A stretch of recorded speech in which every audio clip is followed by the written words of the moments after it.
ecuador.pe.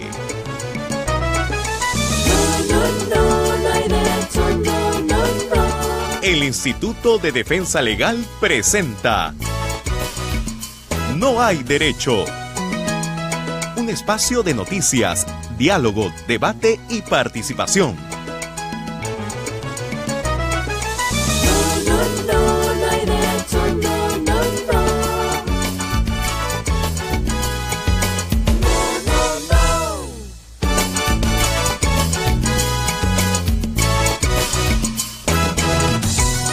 ¿Qué tal, amigos y amigas? Muy buenos días a todos y todas ustedes. Muchas gracias, como siempre, por acompañarnos. Son las 8 en punto de la mañana. Vamos a dar inicio al programa de hoy. Hoy es 20 de julio del año 2017.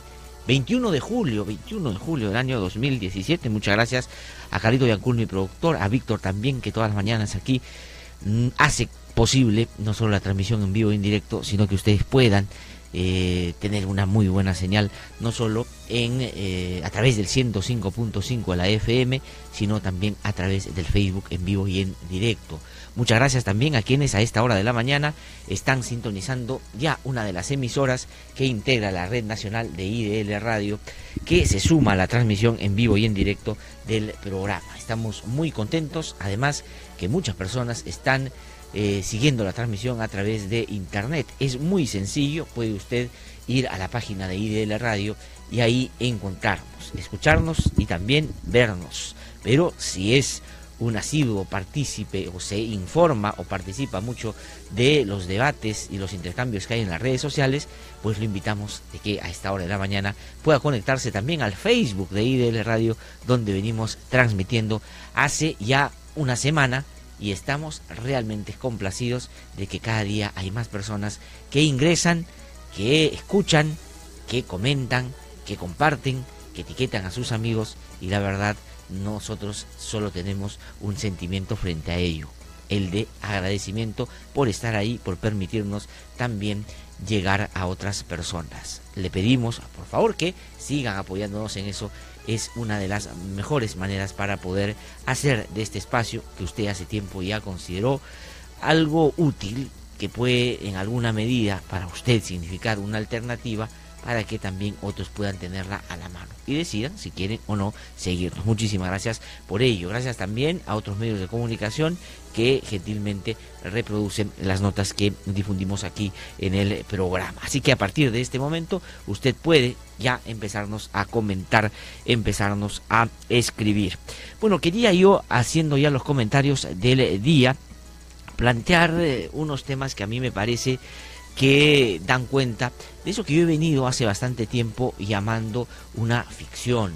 Es decir, hay muchas personas que ejercen determinados cargos, que por el voto popular llegan, por ejemplo, a ostentar cargos importantes, pero que para llegar dicen una cosa, ofrecen muchas cosas, y cuando llegan hacen una cosa totalmente distinta. Y para tratar de hacernos creer de que son fieles a sus principios, que son fieles a sus ofrecimientos, fieles a su ideario, fieles a su voluntad de cambio, pues tratan de hacer ficción más que política, y los ciudadanos, que cada vez estamos más avisados, que estamos más enterados, que estamos más informados, y que ejerciendo nuestro derecho a opinar y ejercer plena ciudadanía, pues somos más exigentes, nos damos cuenta que nos quieren tomar el pelo. Pero hay gente que puede no darse cuenta y creer que lo que vemos es real, y muchas de las cosas son realmente un espejismo. Y quiero plantearlo de la manera siguiente. Yo, cuando era chico, hace ya muchos años, y vivía en mi querida ciudad, la fidelísima ciudad de Chachapoyas, en Amazonas, pues participaba, como todo chico, en las actividades que los colegios desarrollaban, en las actuaciones de teatro, cuando había que cantar, cuando había que bailar. Realmente era muy emocionante participar en estas actividades, en la fiesta costumbrista de mi región, hacíamos pasacalles. Realmente era muy bonito hacer eso, y felizmente cada vez eso más se extiende como una muestra también de peruanidad, y no solamente los típicos desfiles que algunos creen que a uno lo hace más patriota, y no es así, por supuesto. Bueno, entonces participaba, y había un gran festival en Chachapoyas, todos los años se hacía, donde entre otras cosas había un concurso de digamos, talentos. Entonces había un amigo, o el hermano de un amigo, mi amigo se llama, Iván Álvarez, no me acuerdo exactamente cómo se llamaba el hermano, pero el hermano hacía unas presentaciones musicales que eran realmente impresionantes,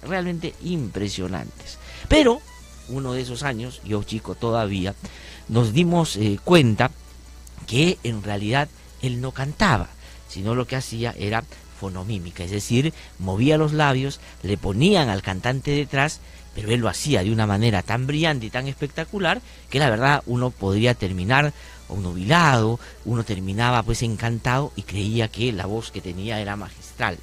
Y lo cuento con una anécdota que me tocó desde muy chico.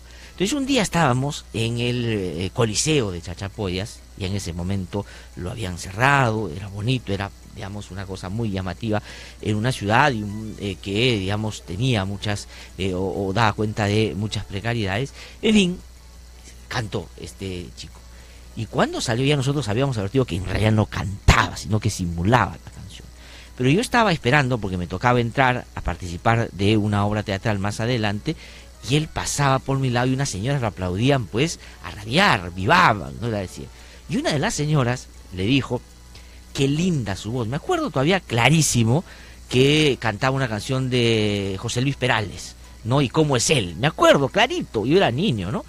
Y la señora le dijo, señor, qué igualita su voz a José Luis Perales, igualita, parece que fue el artista. Él no dijo nada, por supuesto, le agradeció y pasó de frente. Nosotros ya sabíamos que en realidad no cantaba. Y eso es lo que está pasando. Entonces, lo que yo les pido, y digamos es un ejercicio que hay que hacer conjuntamente, que no nos dejemos llevar por lo que parece, sino empecemos a reflexionar un poquito más. Y voy a entrar al tema de la lucha contra la corrupción, digamos, tan invocada, tan ofrecida y tan necesaria en un país donde es una práctica lamentablemente muy cotidiana, que se da abajo pero se da también arriba. Entonces, ¿qué sucede? A ver, vamos a empezar a recorrer un poquito el último tramo de la historia de nuestro país. Pedro Pablo Kuczynski, el presidente de la República que hoy gobierna, aunque muchos dicen que debería ejercer la presidencia con un poquito más de interés, de voluntad y ojalá de liderazgo, pues ganó la elección. Y ganó la elección porque hacia el final de la campaña electoral, pues tuvo que buscar una diferencia con Keiko Fujimori. Tenía que dejar de ser Pepe Keiko para ser Pedro Pablo Kuczynski. ¿Y qué cosa es lo que encontró? Encontró una pequeña rendijita por donde desarrollar una idea y buscar proponerle a todos los ciudadanos en el Perú que él iba a respetar de manera firme algunos aspectos de la democracia que en boca de los fujimoristas o en mano de los fujimoristas podían significar arbitrariedad y autoritarismo. Entonces dijo, la democracia. Yo voy a defender la democracia. Y puso en apuros a Keiko Fujimori, que, digamos, si no le ponen escrito en el papel lo que tiene que decir, pues tiene complicaciones. Entonces trató de decir que ellos no iban a hacer lo que hicieron en los 90, en fin, que todas estas cosas que ya todos vivimos y padecimos, ¿no es cierto? Pero no le fue suficiente y Keiko Fujimori no ganó.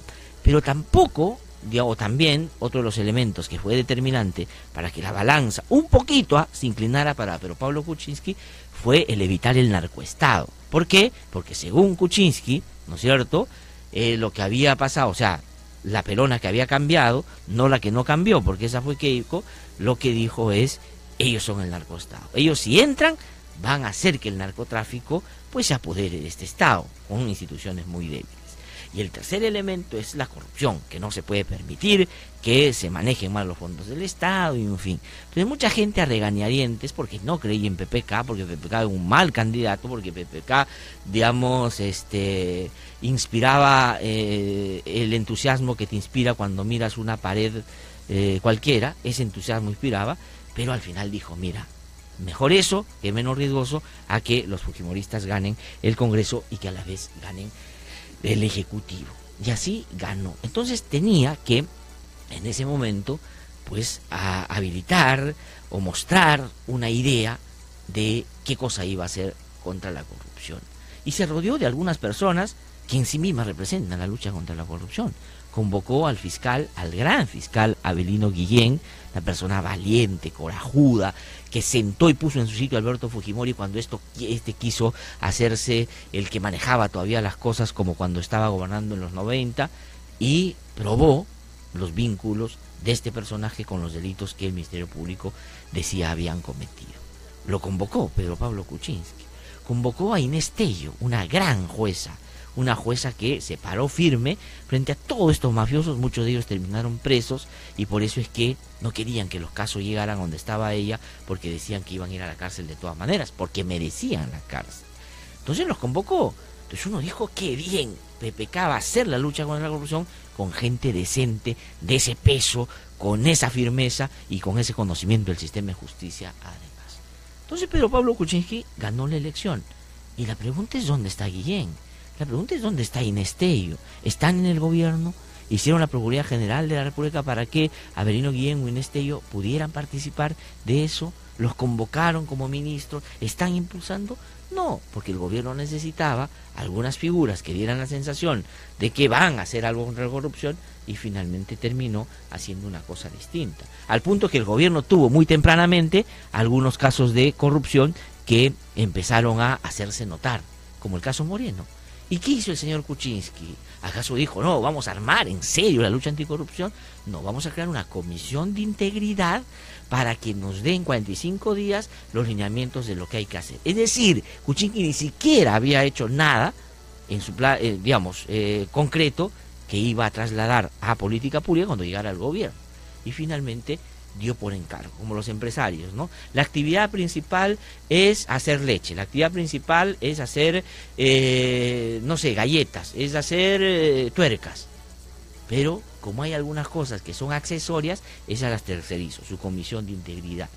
Y no ha hecho nada importante en relación a lo que la comisión le dijo.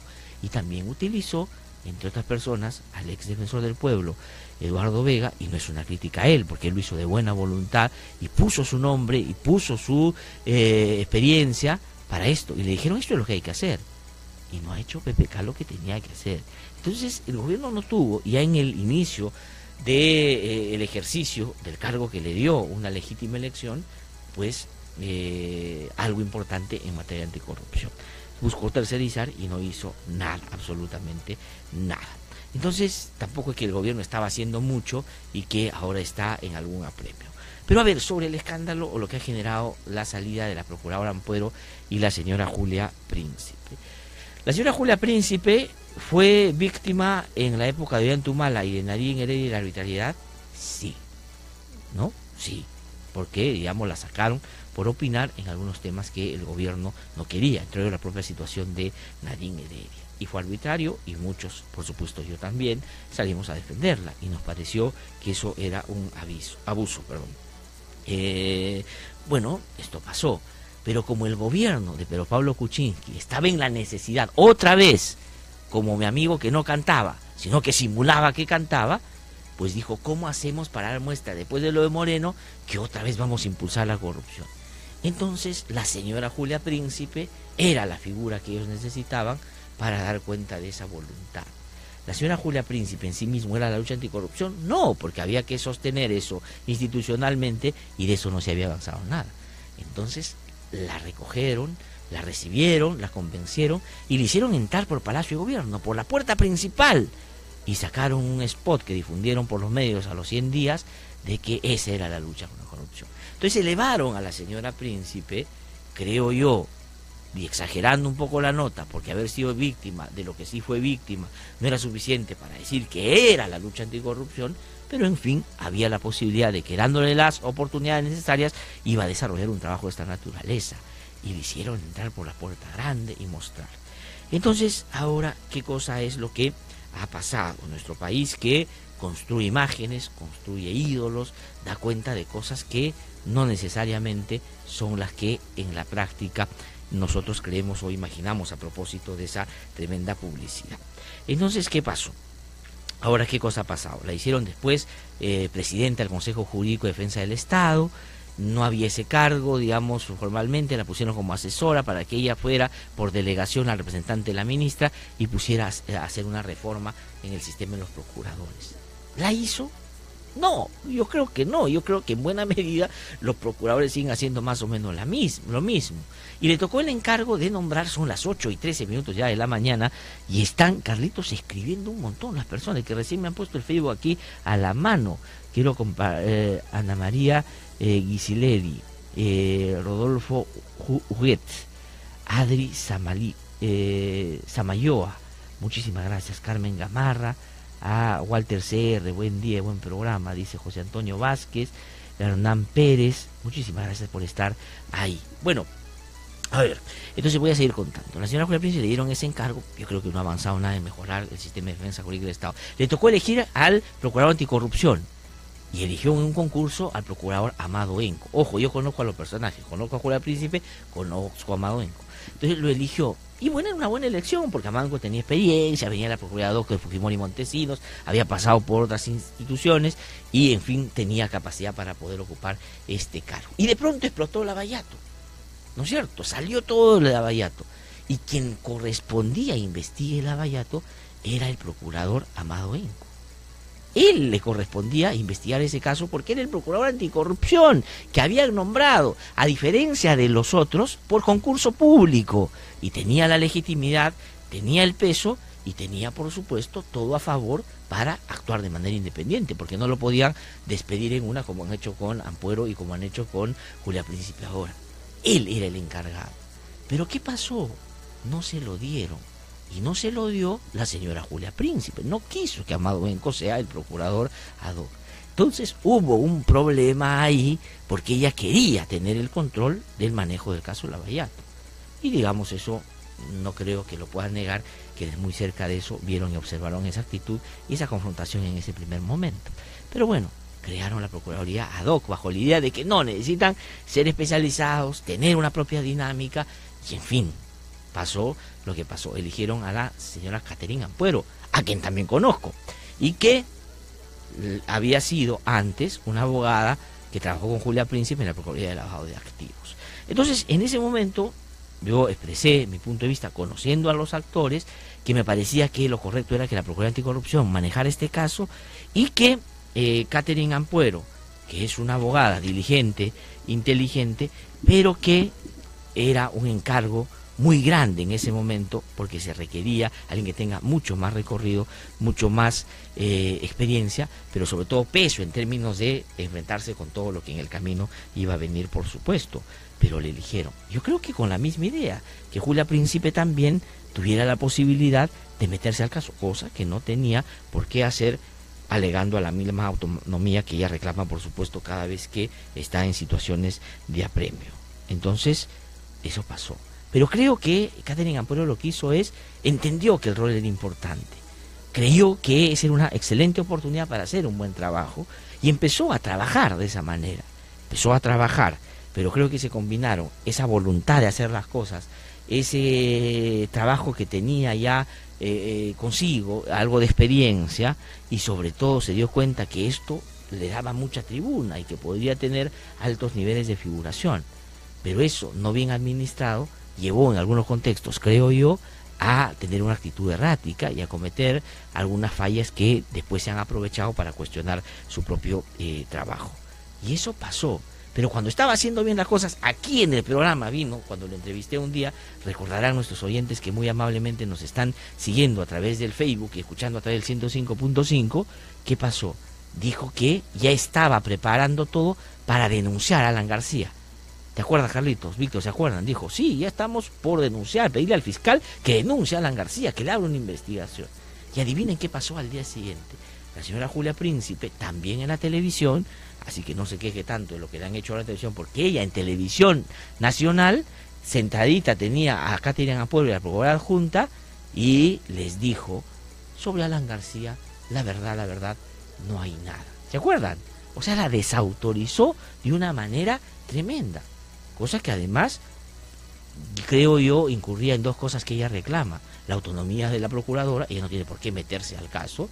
Y en segundo lugar, utilizar un medio para tratar de, obviamente, que esto se amplifique de tal manera que después algunos, como hicieron, porque después de la entrevista que le hicieron a ellas, entró Jorge del Castillo al mismo set y Jorge del Castillo dijo, ¿se dan cuenta? Esos odiadores de Alan García que vienen diciendo que Alan García, ¿por qué no está preso? Ahí está, la procuradora Julia Príncipe acaba de decir que con Alan García no hay nada.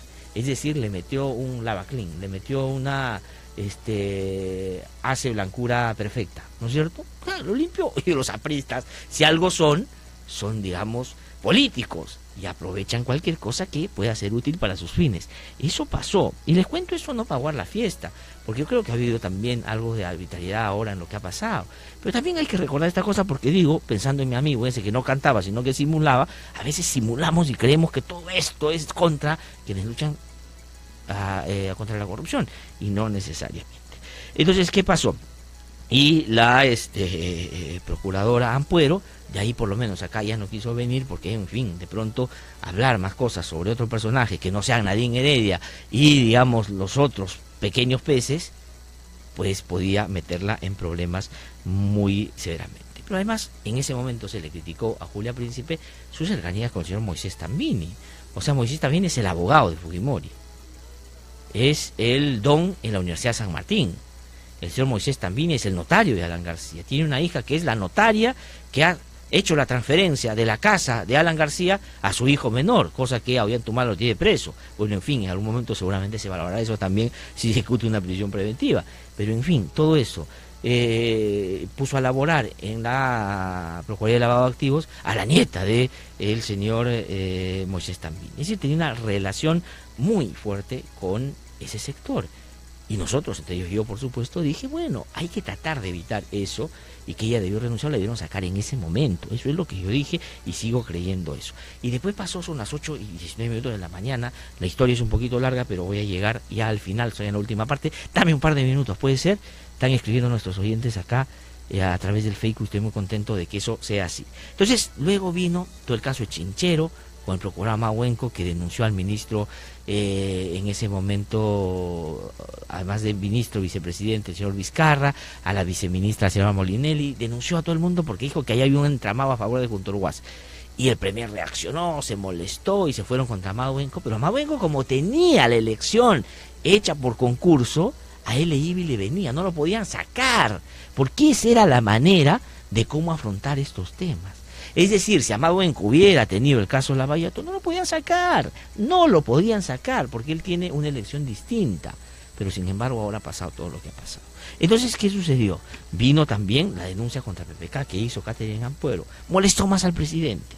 Luego ha venido lo de Olmos, que se ha armado toda una discusión de qué cosa está pasando y quién está a favor de qué, y han terminado sacando a la procuradora Ampuero y a la señora Julia Príncipe. Lo de Ampuero es discutible en términos por lo que hizo, si estaba bien o estaba mal. El argumento del gobierno es que esto impedía que Olmos se pudiera vender y por lo tanto no se puede cobrar la reparación civil. La versión de Ampuero es, yo hice eso para ajustar a la empresa y para que en mejores condiciones yo pueda subir los 60 millones que quieren dar a por lo menos 2.000. Eso es lo que iba a pedir, o imaginaba, o 1.000, no sé, en fin. Y eso es lo que ha sucedido. Y la han terminado sacando del cargo, ¿no es cierto? Pero la que ha terminado beneficiándose de todo eso es Julia Príncipe, que es la que aparece como la que estuvo por encima de toda esta resistencia a las presiones del Ejecutivo, y ahora denuncia que la han votado arbitrariamente. ¿Se dan cuenta cómo, así como mi amigo que no cantaba, no simulaba que cantaba, aquí hay gente que no lucha contra la corrupción como corresponde y al final simula y se acomoda debidamente? Y después, aquí termino, 8:22, Keiko Fujimori sale. Y Keiko Fujimori, que no ha ganado la elección, simula que es la presidenta, ¿no? Le dice, señor Kuczynski, reúna a sus ministros, hable con el primer ministro, porque está hoy muy preocupada porque han sacado a la señora Ampuero y a la señora Príncipe. Y después de reunirse, repóngala.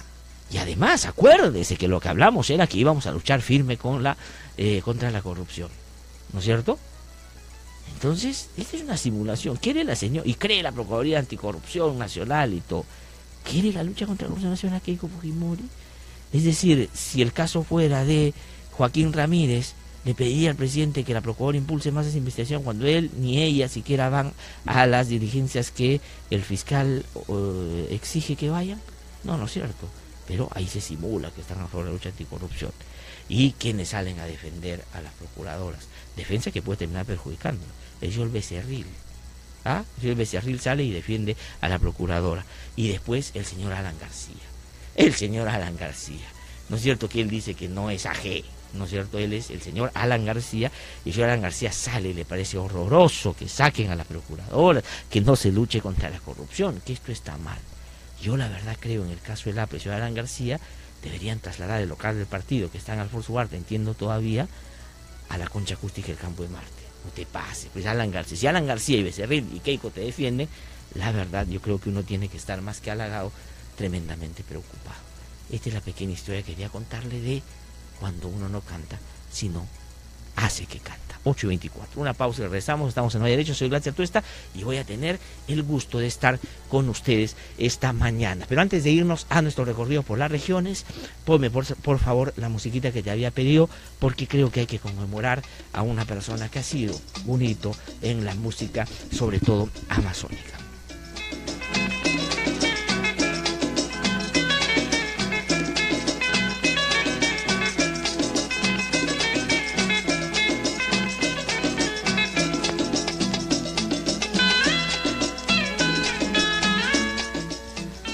Wilindoro Cacique de Juaneco y Yucombo nos ha dejado ayer. Ha fallecido, está en Pucallpa, está siendo velado ahí en su tierra natal. Y yo quiero rememorar en él la figura de aquellos que no necesariamente están siendo reconocidos cada vez que sucede un acto tan dramático como esto, cuando una persona se va. Porque él representa a muchos otros que hicieron o hacen hasta ahora que muchos peruanos tengamos una sonrisa en la cara, y cuando nos reunamos, no solo para juntarnos, para conversar, sino para divertirnos y para poder intercambiar y para poder tener un sano esparcimiento, pues ellos eran centrales. Yo me he criado escuchando esta música, yo sé del valor que tiene, y la verdad me apena mucho que ya nos haya dejado, y le mando mi mayor y más profundo sentimiento de pesar a los familiares y a quienes siguieron muy de cerca el tratamiento que tuvo en los últimos tiempos, porque estuvo con una enfermedad muy fuerte o muy intensa.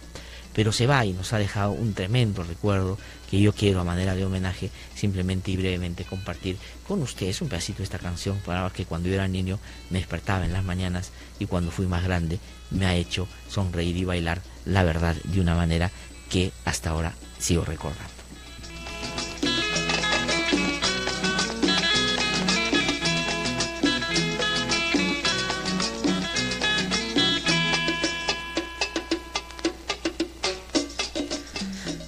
Vamos ahora sí a nuestro recorrido por las regiones. Soy Glatzer Tuesta, voy a estar con ustedes los siguientes minutos. Vamos a tener un programa interesantísimo. Un ratito viene a conversar con nosotros el ex procurador Antonio Maldonado sobre la parte legal de qué cosa está sucediendo, qué piensa esto de las procuradoras también. Pero más adelante, antes de las 9, llega Gustavo Gorriti. Ayer dijimos que Gustavo Gorriti viene y se han agitado las redes, porque Gustavo Gorriti no solo es un extraordinario periodista, sino es el que más y mejor ha cubierto el caso Lavallato, y además conoce los detalles, tiene, digamos, información nueva, y tiene la valentía y el coraje y la independencia suficiente para decir lo que hay que decir, así esto pueda significar algunas molestias. Así que él va a estar en un ratito con nosotros, y le pido que esté, porque lo que nos va a contar realmente a usted seguramente le va a preocupar, o le va a ayudar a entender qué cosa es lo que está sucediendo, y a ver si hacemos algo para que no se concrete ese halo de impunidad que parece estar detrás de algunas acciones. Así que el programa está muy interesante, y vamos a hacer ahora sí nuestro recorrido por las regiones. Esto es posible gracias a la Red Nacional de IDL Radio. Que no te cuenten cuentos, el Diario 1 te cuenta la verdad. Compra el Diario 1, el diario oficial de la realidad peruana. A esta hora, noticias de la red, descentralizando la información y el debate.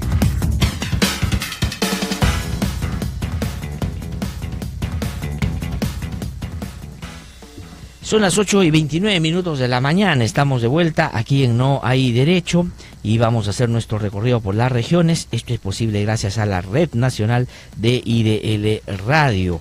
Vamos para eso a conectarnos con nuestros corresponsales a esta hora de la mañana, y lo vamos a iniciar en Huaraz, en la región Ancash. Ahí está mi gran amigo y colega Walter Salazar, que está con la información esta mañana. Walter, ¿cómo estás? Muy buenos días. Saludos a la audiencia nacional. La información desde Huaraz, capital de la región Ancash. Maestros afiliados al SUTEP de la provincia del Callejón de Huaylas acatan huelga indefinida desde el pasado martes 18, exigiendo al gobierno central escuche sus demandas como el pago inmediato de la deuda social, así como el incremento de sueldos y salarios, el cese de la evaluación docente que pretende el despido masivo de profesores del país, entre otros pedidos. En tanto, dirigentes del Comité de Lucha informaron que la medida de fuerza va creciendo y es posible que en los próximos días el nivel de acatamiento alcance a todas las provincias de Ancash. En tanto, los médicos del Hospital Víctor Ramos Guardia de Huaraz continúan en huelga indefinida, pidiendo al gobierno central incremento de presupuesto para el sector salud, entre otros pedidos. Desde Huaraz, Walter Salazar Asensio. Muchísimas gracias, Walter, por esa información desde la región Ancash. Nos vamos a ir a otra zona del país. Nos vamos rápidamente a Chiclayo, en la región Lambayeque. Iris Pozo con la información. Iris, ¿cómo estás? Muy buenos días. ¿Qué tal, García? Muy buenos días. La segunda sala penal de apelaciones de Lambayeque confirmó la prolongación de prisión preventiva de 6 meses para el exalcalde de Chiclayo, Roberto Torres González, y su compañera sentimental, Katiuska del Castillo, y exfuncionarios en el caso de los limpios de la corrupción.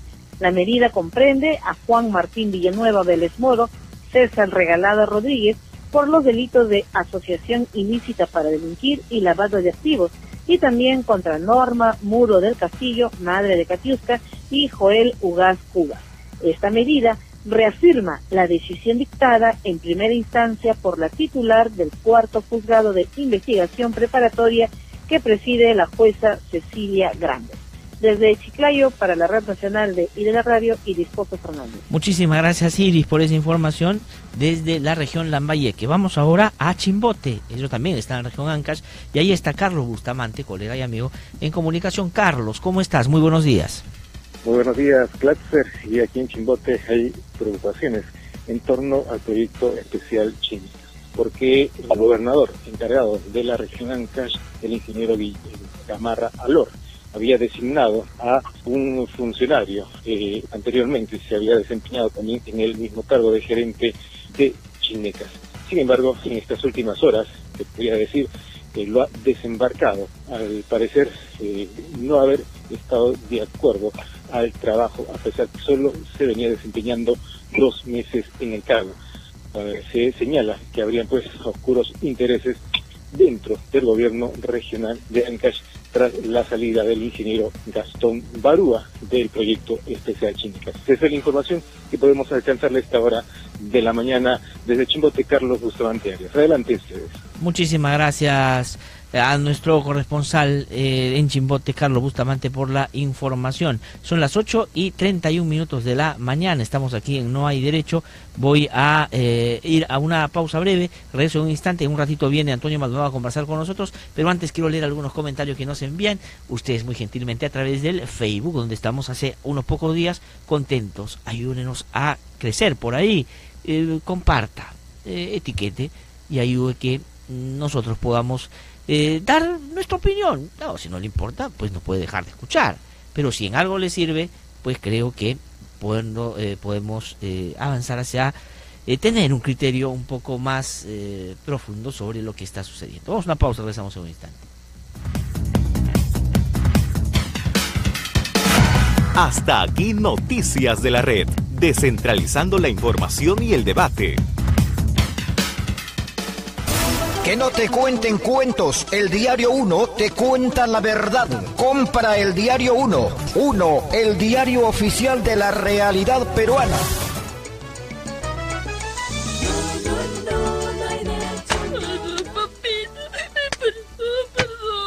¿Por qué no haces tus tareas, ah? Oye, señor, no debes pegar así a tu hijo.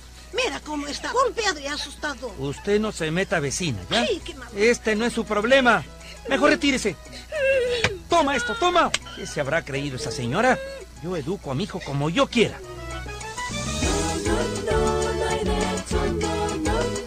El castigo no educa, solo asusta. El niño que obedece con temor, de grande, no podrá defender sus derechos. Conversando entiende la gente, y los niños también. Porque no hay derecho.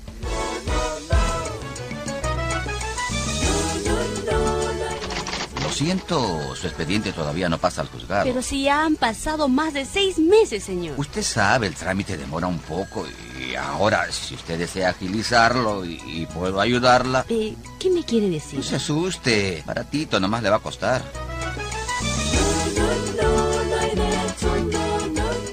El soborno a un funcionario público para obtener un beneficio es un delito y es penado hasta con 8 años de prisión. No formemos parte de una cadena de corrupción. Denuncia a los malos funcionarios que cometen este delito. Porque no hay derecho. Son las 8:34 de la mañana, estamos de regreso aquí en No Hay Derecho y en un ratito viene Antonio Maldonado. Mientras tanto voy a comentar algunos de los comentarios, para la redundancia, de quienes muy amablemente nos escriben. Luis Alberto Alvarado dice: totalmente de acuerdo con el enfoque que has hecho con Julia Príncipe y Keiko. Dice Luis Alberto Alvarado Morales. José Hugo Ángeles Durán dice: buenos días, nuevamente lo felicito, comentario acertadísimo, y lo único que ha hecho PPK es traicionar, y lo peor es que hay abogadas que han hecho denigrar por la plata de los apristas. Bueno, en fin, son opiniones de nuestros oyentes. María Rosa Udemjet dice: gracias a ti por estar bien informados, por ser tan claro sobre todo lo que se dice. Gorriti, dice María Ceballos, ya viene en un ratito Gustavo Gorriti. Raquel Llanos dice: mis saludos, Glatzer, muchísimas gracias. Excelente comentario y análisis. Glatzer, ¿dónde has estudiado por tal cátedra que has dado esta mañana? La Vida y la Universidad de San Marcos.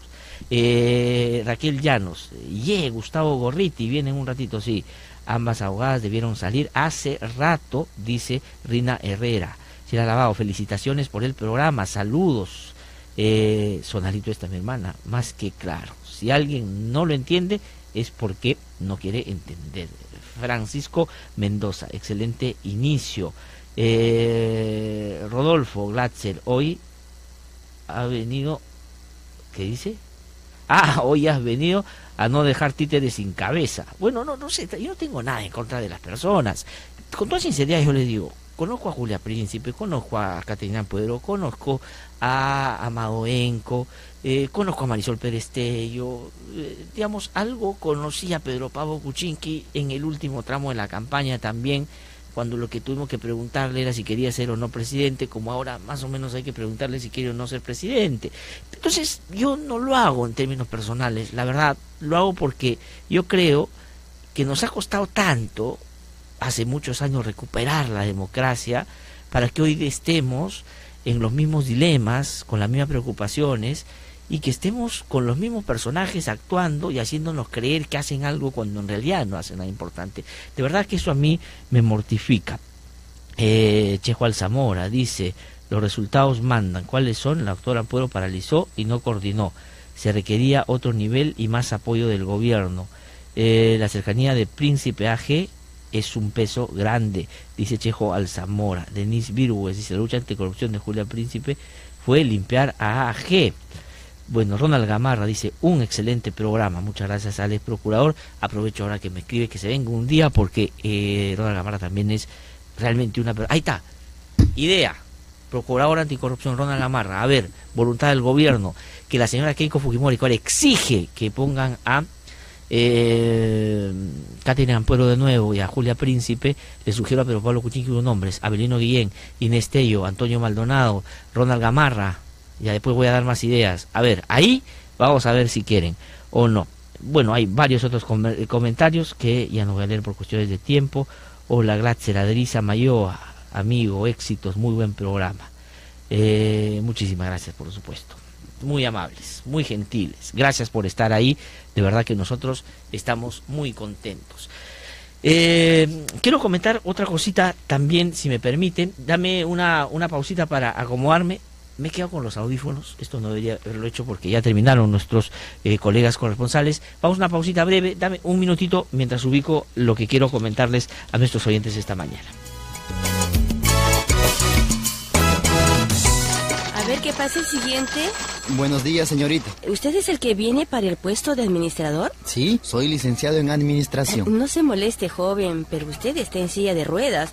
Y la verdad, aquí nadie puede estar ayudándolo a cada rato. Pero no es problema. Además, aquí no hay rampas. Todas las cosas están hechas para gente normal, pues. Qué pena. A ver, que pase el siguiente. Las personas con discapacidad tienen las mismas oportunidades para estudiar, trabajar y divertirse como lo hacen todas las personas. La discapacidad no es incapacidad. Tus derechos no se tocan. 8:39 de la mañana, estamos de vuelta aquí en No Hay Derecho, y esto es lo que quería comentarles como hago todos los viernes. Hoy día sale Hildebrand en sus 13. Aquí está. El gobierno de la debilidad cumple un anito. Perfecto eso. El gobierno de la debilidad cumple un anito. Enroques en el gabinete mientras se rompe la tregua. Y aquí lo que se dice es que Cayetana Aljovín puede terminar siendo la ministra de Justicia. O sea que para los que quieren el indulto, eso puede sonar más fuerte, porque Marisol Perestello se ha resistido a esa posibilidad. Y de pronto todo lo que está pasando tiene que ver con eso también. Kenji escribe en esta revista respondiendo a su hermana. Es que Kenji Fujimori, ahora que se quiere, digamos, mostrar diferente, ¿no? Que se quiere expresar como liberal, como, digamos, persona que respeta a las minorías y que trabaja por temas importantes y que le interesa la democracia, digamos, otra vez, otro día voy a hacer la simulación en los Fujimori, así como mi amigo que decía cantar y no cantaba. Los Fujimori dicen ser lo que no son y tratan de engañarnos de una manera, la verdad, bastante burda, que algunos ingenuos, la verdad, saltan de alegría, pensando de que por fin se consiguió el antídoto para destrozar al Fujimorismo. Al final se van a unir, son lo mismo, porque Kenji Fujimori, saben ustedes, que lo que dice y lo reitera: yo quiero liberar a mi padre, y su padre es paquete completo. Es así como cuando uno va a comprarse una hamburguesa, ¿no es cierto? O se va a comprar un pollito, hay unos combos, ¿no es cierto? Que vienen con Twitter, que vienen con papas, que vienen con gaseosa, que vienen con ¿qué más le ponen? Le ponen su mayonesa, le ponen su puré, le ponen todo. Ya, Alberto Fujimori es golpe de Estado del año 92, es corrupción, es cantuta, es barrios altos, es desaparición del Santa, es manoseo, manipulación y corrupción en las Fuerzas Armadas, es compra de medios de comunicación. Eso a Kenji Fujimori le parece que no está mal, porque al decir que su padre es inocente y reivindicarlo de la manera como lo indica, ese es el paquete que nos está vendiendo, ¿no es cierto? El paquete que nos está vendiendo. Y el que dice ser ahora, porque nadie le pregunta, es decir, todos le preguntan por lo que le dice a su hermana, por qué lo han sancionado, de que él es un liberal, de que esto, pero nadie sobre esto. Y esto es lo que es. Entonces aquí, ahora en su operación de lavado, planchado de pintura, entonces va a medios que sabe que son críticos al fujimorismo, y César le da una tribuna y escribe un artículo justificando o dando sus puntos por qué él no debió ser sancionado. Pero a la vez Hildebrand hace una editorial muy interesante que recomiendo que lean y compren. Ahorita no, pero cuando termine el programa se van corriendo al puesto y compren. Y dice lo que yo pienso también, y ahí coincidimos, ¿no? Bueno, en fin, compren su Hildebrand a sus 13. Son las 8:42 de la mañana. El doctor Antonio Maldonado ha sido procurador anticorrupción en las épocas donde los procuradores hacían lo que tenían que hacer y, digamos, lograron cosas importantes. Fujimori está preso, entre otras cosas. El procurador Antonio Maldonado fue, digamos, uno de los artífices de la extradición de Alberto Fujimori. No hablaban, no salían solamente por decir, hacían. Y entonces él está con nosotros por teléfono en este momento, está viniendo a la radio, pero el tráfico en Lima, ya saben ustedes cómo es, y a Castañeda no le importa, entonces no se puede llegar a veces a esta hora, porque estamos ubicados en una zona muy bonita, pero con muchos problemas de entrada por los autos, digo yo, ¿no? Entonces vamos a conversar con él, y si llega, mientras conversamos, pues encantado, acá terminamos la conversación, pues ya en nuestros estudios. Doctor Antonio Maldonado, es un gusto saludarlo, muy buenos días. Muy buenos días, don Gaspar, el gusto de saludarlo es mío. No, al contrario, gracias por contestarnos. Bueno, ¿cómo se llama esta historia que ahora estamos viendo en torno a la salida de la procuradora Ampuero y la señora Julia Príncipe, y la manera como la ministra Perestello ha planteado el tema en el fondo y en las formas? Ellas, las ex procuradoras, han dicho acá hay injerencia política y nos están votando porque el presidente y el primer ministro han ordenado que nos voten porque somos muy incómodas. hay que, digamos, seguir un poco esa afirmación, hay que matizarla. ¿Cuál es su opinión? ¿Qué cree que usted que ha pasado? Bueno, haciendo una valoración integral de los hechos y pronunciándome sobre el fondo, me parece que la decisión de la ministra de Justicia ha sido una decisión acertada. Es una decisión que está fundamentada en argumentos institucionales y jurídicos sólidos. No me parece que estemos frente a una situación de interferencia indebida o de arbitrariedad o de favoritismo, un escenario en el cual todo el mundo duda de todo el mundo. Pero digamos, su punto de vista se sostiene en un conjunto de hechos que han sucedido durante el tiempo y no solamente el último, que es, digamos, el que parecería sostener las argumentaciones de ella para decir que hubo injerencia. El caso de Olmos, por ejemplo, que lo que reclama la ministra de Justicia es que no se haya respetado el decreto supremo 003 que daba el marco de acción del Estado para poder evitar que las empresas dejaran de pagar la reparación civil, las empresas corruptas digo, y luego se fueran del país también. Y ella ha optado por un camino distinto, pidiendo la inhibición, cosa que ha conseguido, y por lo tanto ha paralizado todo lo de Olmos. Sobre esa situación concreta, digamos, ¿cuál es su nivel de valoración, de análisis? ¿Es importante? ¿Está bien lo que se hizo? ¿No se hizo bien? Correcto, sí. El hecho concreto que dispara esta decisión es la solicitud de medida cautelar planteada por la procuradora Ampuero, que mediante la figura de la inhibición impide la venta de los activos en el proyecto Olmos. Permítame un ratito, estoy pagando. Sí. Por favor, el doctor Antonio Maldonado está bajando del taxi, va a bajarse ahorita ya aquí en nuestros estudios y venir para seguir la conversación acá, por supuesto, con más claridad. Si de repente cortamos la comunicación y regresamos con él ya, porque entiendo que está en la puerta para poder recoger con mayor precisión sus opiniones. Entonces ya el doctor Antonio Maldonado, que ha sido procurador, va a entrar en este momento a nuestros estudios y van a ustedes poder escuchar con más claridad, por supuesto, y siempre es mejor tenerlo aquí en nuestros estudios. Así que lo esperamos un ratito, vamos a mil disculpas a nuestros oyentes, por supuesto, pero vamos a una pausita breve mientras él entra aquí a la radio y continuamos con él ya de una manera mucho más clara para ustedes por, digo, el audio, porque siempre es mejor aquí en nuestro estudio. Venimos en un ratito.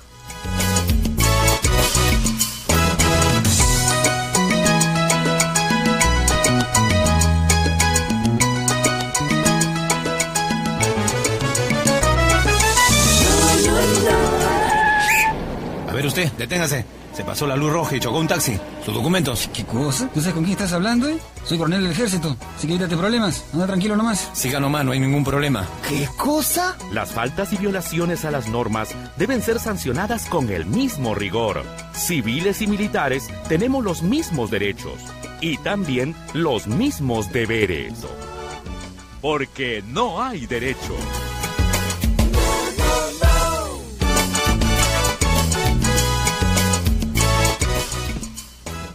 8:48 de la mañana, estamos de vuelta aquí en No Hay Derecho. El doctor Antonio Maldonado ya está en nuestros estudios, él, como ustedes saben, ha sido procurador anticorrupción.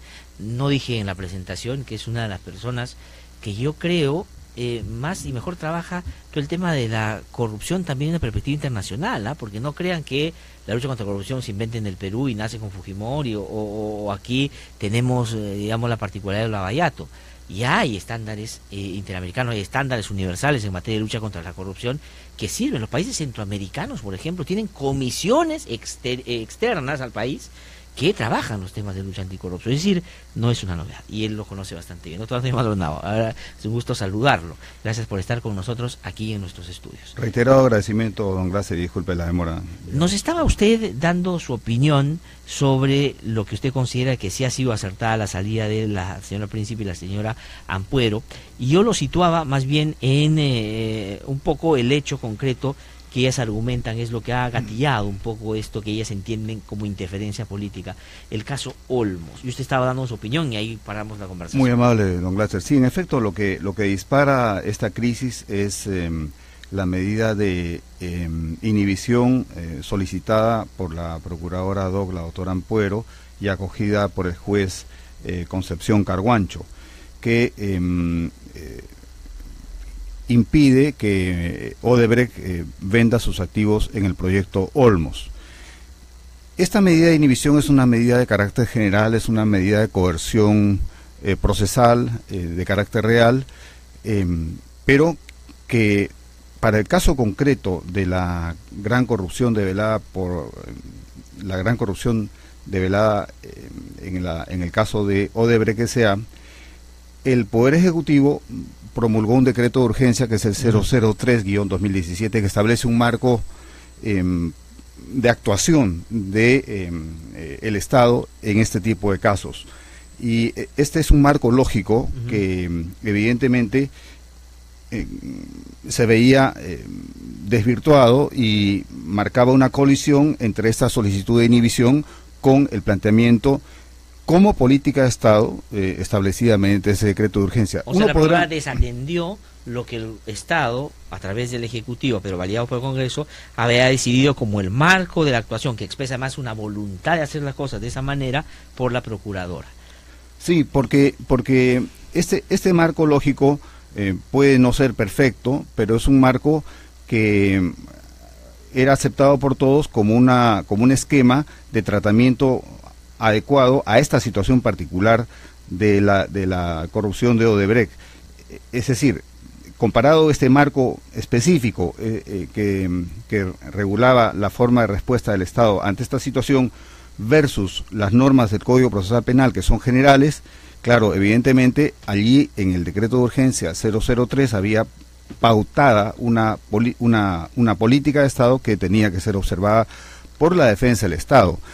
Pero, como sabemos, este hecho es un hecho disparador, es un hecho, como usted lo dice, un hecho gatillador, pero en realidad, en el contexto, hemos observado una serie de desencuentros muy entre la defensa del Estado y su cliente, es decir, el Poder Ejecutivo. Ahí vayamos, pero estos desencuentros, digamos, dan cuenta de un nivel de injerencia tal que vulnera la autonomía de un procurador que debe trabajar en determinada línea, o son desencuentros propios de una relación, porque de repente las personas, este detalle se les escapa, porque los procuradores son abogados del Estado, son una parte en el proceso, no son ajenos al Estado, no es que yo puedo actuar en contra de lo que me dice el Estado, tienen que actuar en bajos intereses, pero que hacen referencia a interferencia esos desacuerdos en algunos de los momentos. No me lo parece, no me parece que estos acuerdos expresan de una de las partes, la parte que ejerce la autoridad del Estado, una interferencia o una injerencia indebida en el comportamiento de los abogados del Estado. El estándar que se aplica a la relación Estado por medio del Poder Ejecutivo y sus abogados es un estándar de autonomía relativa, es decir, no es un estándar de autonomía absoluta. Es la misma esencialmente es la misma relación que hay entre un abogado y su cliente. El abogado no puede hacer lo que estime pertinente, sino en virtud de lo que el cliente lo considera y lo establece para su mejor defensa, y además en virtud de defender de la mejor manera los intereses del cliente. Ahora, pero en esa línea, doctor Antonio Maldonado, ¿cómo se transita sin llegar a ni validar el hecho de que el Estado no es el gobierno, pero a la vez tampoco de ir para el otro lado, es decir, de no estar vinculado a quien finalmente es el que te ha dicho que tú vas a hacer el trabajo por ellos? ¿Cómo se hace? Porque ellos, su defensa es: nosotros somos abogados del Estado, no del gobierno, y este gobierno se ha querido meter para hacer las cosas como ellos querían, para favorecer a otro sector. Sí, mire, yo creo que hay que verlo caso por caso. Lo que pasa es que lamentablemente en el Perú sí han habido hechos de interferencia indebida en la actuación de los abogados del Estado, y infortunadamente de estos hechos ha sido víctima la propia doctora Julia Príncipe. Es decir, en determinados momentos de su actuación como abogada del Estado, que dicho sea de paso es una actuación que reconozco yo como valiosa, por ejemplo en el enfrentamiento de la red criminal de Orellana, en la forma como manejó las pautas de actuación en el caso de la investigación contra Nadine Heredia, la entrega de las agendas, etcétera. En esos casos, la doctora Príncipe, en efecto, fue víctima de una interferencia indebida. Totalmente de acuerdo. Por parte de los gobiernos entonces. Es lo mismo lo que ha pasado Pero no ahora, es la misma situación. porque ella en su argumentación dice, bueno, es la segunda vez que me hacen lo mismo. No concuerdo con esa visión. Me parece que la doctora Príncipe tendría que pensar las cosas con más frialdad, con más objetividad. No me parece que está siendo tratada de la misma forma. La propia manera como la ministra de Justicia presentó su relación con ella en términos de reconocer el valor de su trabajo, invitarla a continuar en su equipo, etcétera, demuestran que es una situación distinta. Poner ambas situaciones en un plano de igualdad me parece que es un error de apreciación. Y me parece que es un error grave porque en el escenario político actual solo beneficia a una fuerza que ya ha dejado de ser hace mucho tiempo una fuerza de oposición. Y es una fuerza desestabilizadora del gobierno de este país, y es una fuerza que pretende gobernar de facto al país. ¿Se refiere a quién usted? Y me refiero al fujimorismo, y por eso es que encuentro sorprendentes las declaraciones de la señora Keiko Fujimori, que mediante este tipo de comunicación moderna pero perversa de los tweets, le pide al presidente que reponga a las procuradoras que han sido objeto de una decisión. Entonces, yo creo que me parece que la conducta de la doctora Príncipe está sirviendo finalmente a una fuerza política que no tiene lealtad con el Estado de Derecho ni con el régimen democrático, sino que busca desestabilizar el escenario político para obtener el poder de cualquier forma. Digamos, además, en un tono como de que yo soy la que digo lo que se tiene que hacer más o menos, porque no lo sugiere al presidente, sino le dice, haga esto. Pero otro que ha celebrado bastante en el tuit, no ha celebrado, digamos, lo que ha salido es a una defensa muy cerrada a las dos procuradoras, es Alan García, diciendo más o menos lo mismo que Keiko, pero digamos fraseándolo de manera distinta, si uno quiere, pero con el mismo objetivo. Ese también es un síntoma, un elemento que habría que llevar al análisis para decir por qué el fujimorismo y el APRA son los que más insisten en esa posibilidad. Sí, sin duda. Esa es otra fuerza política que está evidentemente aliada con el fujimorismo y que en un plano de acusar al gobierno de injerencia indebida, evita, de alguna manera me refiero al señor García, de enfrentar las investigaciones que el Ministerio Público debiera estar conduciendo contra él por su presunta participación en la corrupción que se investiga de Odebrecht S.A. Sí. Además hay un asunto procesal interesante que yo no he llegado a explicarme todavía, y es que en la última citación Alan García por el caso Olmos, por ejemplo, no ha ido, tal vez advirtiendo un poco de que, bueno, en fin, no sé, ya esto es una especulación, por supuesto no la puedo tomar de otra manera, pero lo que quiero decirle, porque pucha, el tiempo lamentablemente se nos acaba, es lo siguiente: ¿cómo se revierte esta situación si es que se quisiera hacer las cosas en serio? Porque yo toda la primera parte del programa he hablado de una simulación, entonces se simula una lucha anticorrupción, entonces uno dice estamos haciendo esto, y otro dice yo soy la que, y al final en la práctica no se avanza en esa dirección. ¿Cómo se tendría que revertir este problema legal, jurídico, pero también político? Sí, bueno, ese es el otro lado de la medalla del discurso anticorrupción. O sea, el discurso anticorrupción muchas veces sirve para movilizar actores políticos que no tienen legitimidad en la expresión de sus intereses en la lucha contra la corrupción, y sirven para descalificar al adversario. Yo creo que habría que movilizar el lado correcto del discurso anticorrupción, o sea, la actuación de otros actores también del sistema de administración de justicia, le hace, por ejemplo, el Ministerio Público, el Poder Judicial, porque una parte de las acciones anticorrupción las lleva a cabo indudablemente la acción de la defensa jurídica del Estado, pero una parte importante referida a la acción penal propia, al onus probandi, al aportar la carga de la prueba, etcétera, la conduce el Ministerio Público.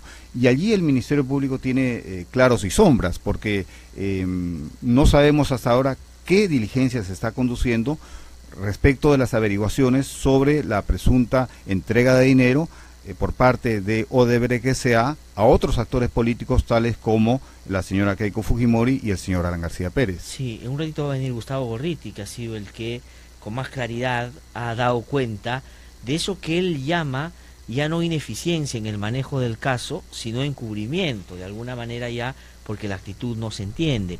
Pero quiero cerrar, porque además hay una persona del Ministerio Público que me escribe, escuchándolo también, y dice, la Procuraduría no requiere autonomía porque no decide nada, los que deciden son jueces y fiscales, digamos, en su ámbito de acción. La autonomía implica la libertad de decidir sin interferencias.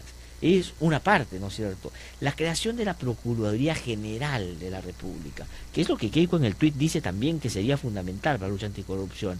Es como, digamos, el antídoto o el remedio que necesitamos para curar esta... Sí, la creación de la Procuraduría General del Estado es una medida muy positiva, está contenida en un decreto legislativo, el 1326, y debería materializarse.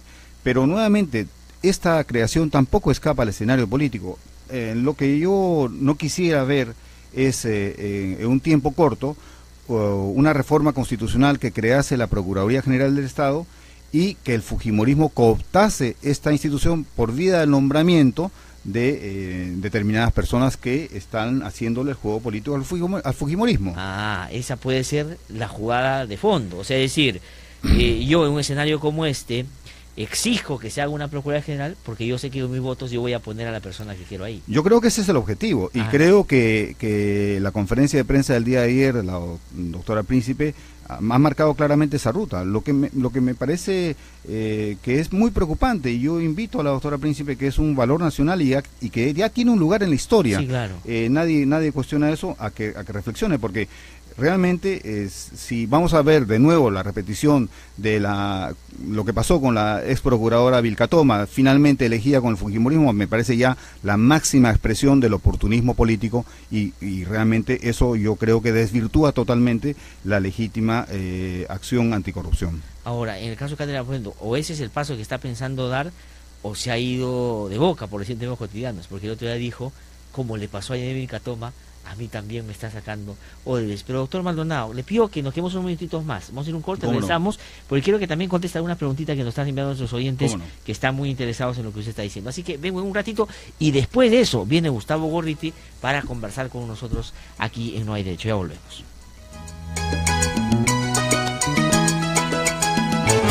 Que no te cuenten cuentos, el Diario 1 te cuenta la verdad. Compra el Diario 1. 1, el diario oficial de la realidad peruana. Este programa es presentado por Mediacorp.pe. Continúa con la información, cultura, entretenimiento y música a través de radiosanborja.com. ¡Felices Fiestas Patrias! Les desea Mediacorp. Ahora, toda la información de actualidad, nacional e internacional, empresarial, miscelánea y más, la podrás encontrar en www.rci.com.pe, Radio Canal Identidad. También podrás escuchar y ver los diferentes programas informativos y musicales bajo la producción de Mediacorp, RCI, Radio Canal Identidad. Todo lo que buscabas en un solo portal.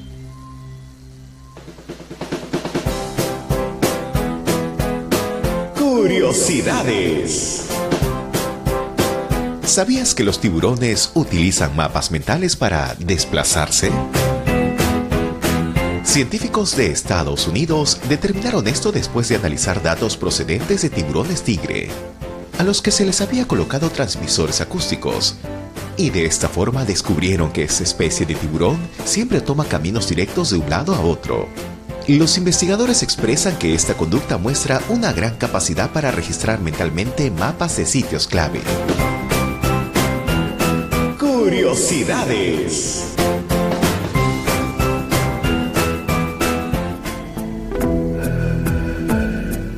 Presentamos Lo Nuestro es Primero. Machu Picchu. Construida a mediados del siglo XV en el promontorio rocoso que une las montañas Machu Picchu y Huayna Picchu, se encuentra en la vertiente oriental de la Cordillera Central, al sur del Perú, y a 2.490 metros sobre el nivel del mar. Según documentos de mediados del siglo XVI, Machu Picchu habría sido una de las residencias de descanso de Pachacútec. Sin embargo, algunas de sus mejores construcciones y el evidente carácter ceremonial de la principal vía de acceso demostrarían que ésta fue usada como santuario religioso. Algunos expertos parecen haber descartado, en cambio, un supuesto carácter militar, por lo que los populares calificativos de fortaleza o ciudadela podrían haber sido superados. Machu Picchu es considerada al mismo tiempo una obra maestra de la arquitectura y la ingeniería. Sus peculiares características arquitectónicas, paisajísticas y el velo de misterio que ha tejido a su alrededor forman buena parte de la literatura publicada sobre el sitio, lo que la ha convertido en uno de los destinos turísticos más populares del planeta, declarada como una de las nuevas 7 maravillas del mundo moderno. Es Machu Picchu.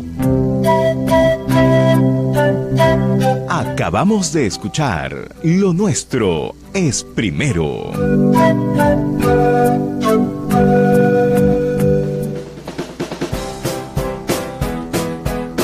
Curiosidades. ¿Sabías que el acto de aplaudir es contagioso? Según un estudio realizado en Suecia, expresa que el aplauso es contagioso y la duración de una ovación depende del número de espectadores. Si solo un número pequeño de personas empieza a aplaudir, puede extenderse por todo el grupo. Y basta que 1 o 2 individuos decidan dejar de aplaudir de forma continua, el aplauso se apagará.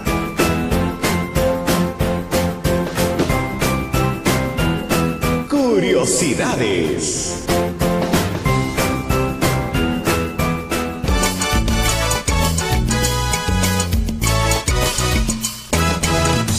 Son las 9:05 de la mañana, estamos de regreso aquí en No hay Derecho, estamos conversando con el ex procurador Antonio Maldonado. Hay muchas personas que están escribiendo y hacen su reflexión y preguntan también algunas cosas para que él nos pueda contestar. Quería yo trasladarle, ya voy a tratar de resumir porque algunos comentarios son un poco largos, que dice, a ver, José Antonio Vázquez dice que no está tan de acuerdo con la opinión de que, la opinión que se ha dado acá, dice, ¿de qué manera se rompe el círculo de la corrupción? Dice, él cree que solo es posible sacarlo cuando uno está en el poder y no, digamos, solo desde un ámbito que puede ser, por ejemplo, la Procuraduría, ¿no?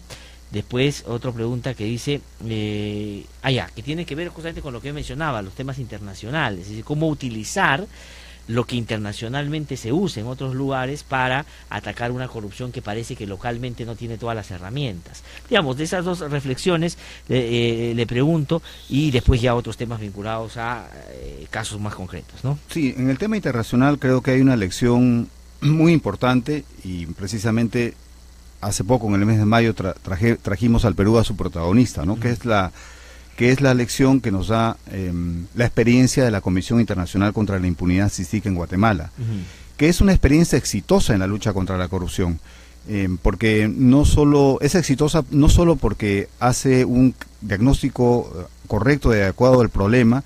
Por ejemplo, es el primer, por lo menos en Guatemala y en Centroamérica, y creo que también esto es válido para Perú, la comisión referida ha hecho un análisis acerca de lo que es el impacto del financiamiento político en el crecimiento de la corrupción. También hay diagnósticos donde se establece, por ejemplo, cómo se mide científicamente la impunidad, porque uno dice hay impunidad, etcétera, etcétera, pero no concreta de manera científica, y en el caso de la CICIG ha hecho un aporte a partir de su experiencia, pero sobre todo es un instrumento internacional que para para cuya creación no ha sido necesario invocar algún mecanismo del Consejo de Seguridad ni el capítulo 7º de la Carta de la ONU, sino que ha sido un acuerdo entre el Estado de Guatemala y el Secretario General de la ONU, y ello ha permitido crear un instrumento que trabaja de la mano con el Ministerio Público de Guatemala. Y la organización interna del instrumento es muy interesante. Tiene una unidad de análisis financiero, tiene una unidad de análisis criminal, está integrada por expertos de todos los países de la América del Sur principalmente, y como digo, trabajan de la mano con el Ministerio Público y han tenido y tienen resultados sorprendentes. Por supuesto, son muy odiados, lo que es una señal de su buen trabajo en Guatemala. Solamente para traerlo un poco al debate nacional sobre la lucha contra la corrupción, yo entiendo la preocupación y el planteamiento de algunos de nuestros oyentes que nos está escribiendo además a través del Facebook, de que claro, la salida no va a pasar porque si pones un mejor procurador o si tienes un mejor ministro, tiene que haber la vocación o voluntad de un gobierno de generar líneas anticorrupción en el ámbito preventivo y sobre todo de sancionar sea quien sea y de manera eficiente a quienes cometen actos de esta naturaleza. Pero justamente para eso la pregunta es cómo se relaciona lo interno con lo internacional para generar un acuerdo de tal forma que lo internacional venga a hacer cosas en un país. Es como si en el Perú viniera Naciones Unidas a trabajar y que lo que nos diga ella más o menos que llevarlo a la práctica. ¿Cómo se establecen esos acuerdos con los países? ¿Qué tanto respetan los países lo que le dicen estas comisiones? ¿Y hasta dónde pueden llegar ellas? ¿Solo identificando casos o inclusive participando de la construcción de los casos y la discusión penal sobre los casos, inclusive sobre la sanción de los que aparecen responsables? Sí, en el caso de Guatemala, quienes promovieron la creación de la CICIG fue la sociedad civil guatemalteca. La sociedad civil guatemalteca impulsó la creación de la CICIG y ello se produjo ante el fracaso de los acuerdos de paz en Guatemala. En particular, uno de los acuerdos, que era el acuerdo global de la paz, donde se establecían límites a la injerencia de las Fuerzas Armadas en el gobierno de Guatemala. Pero más allá de eso, el impulsor de este tipo de instrumentos, un protagonista importante han sido diferentes actores de la sociedad civil guatemalteca. De otro lado, es por supuesto muy relevante y muy central la voluntad política. Claro. Y una voluntad política no en el discurso ni en el papel, sino una voluntad política que se predica con el ejemplo. Esto es, por supuesto, situaciones como las de Chinchero y otras no deberían siquiera estar en el escenario como factor de discusión y de polémica nacional. Sí, ¿no? Tengo que ir ya terminando, pero quería preguntarle si es que en este momento, tal como están las cosas en materia de corrupción y de lucha anticorrupción, se requeriría pensar en una salida, digamos, a la centroamericana, una, digamos, variación de esa, un complemento a lo que se está haciendo.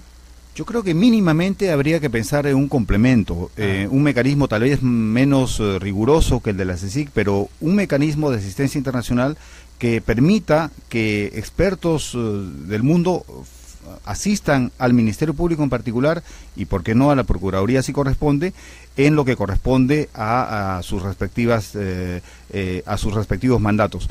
Pero otro componente importante, y eso se refiere al aporte internacional en cuanto a la labor de la Procuraduría, es tomar los recientes desarrollos que se han dado en el ámbito del Consejo de Derechos Humanos en cuanto al impacto de la corrupción en el goce y ejercicio efectivo de los derechos humanos. Ajá. Y hay un documento muy importante que es público en este momento, donde se analiza, por ejemplo, la importancia de que los estados no solo se ocupen de la recuperación civil, sino que además en la lucha contra la corrupción tenga un vínculo con los derechos humanos a partir de un enfoque de derechos humanos, amplíe la línea de acción a todo lo que es, se conoce hoy día como flujos ilícitos internacionales y defraudación tributaria, como formas a través de las cuales la corrupción procesa sus fuentes de riqueza corruptas a través del lavado de activos, etcétera, pero finalmente termina eso dañando el goce y ejercicio de los derechos humanos. Y esto se corrobora con lo que recientemente ha dicho el presidente de la República, cuando le pregunta sobre cuál fue el impacto, por qué no logró las metas que esperaba lograr este año, y él se refiere a dos factores, y uno de los cuales, lo anuncia claramente, es Lavallato, donde dice que es causante de la reducción del 1% en el crecimiento del Producto Bruto Interno. Lo que demuestra es que esto va más allá del daño a proyectos concretos. Demuestra que esto ya lesiona un proyecto de nación. O sea, ya lesiona una expectativa de desarrollo.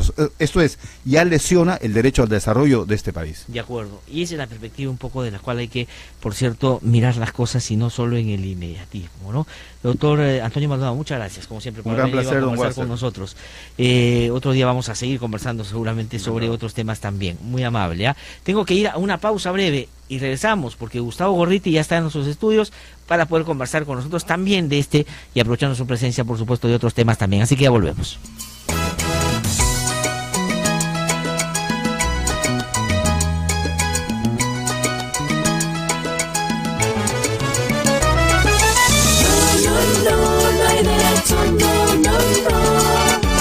Que no te cuenten cuentos, el Diario 1 te cuenta la verdad. Compra el Diario 1. 1, el diario oficial de la realidad peruana.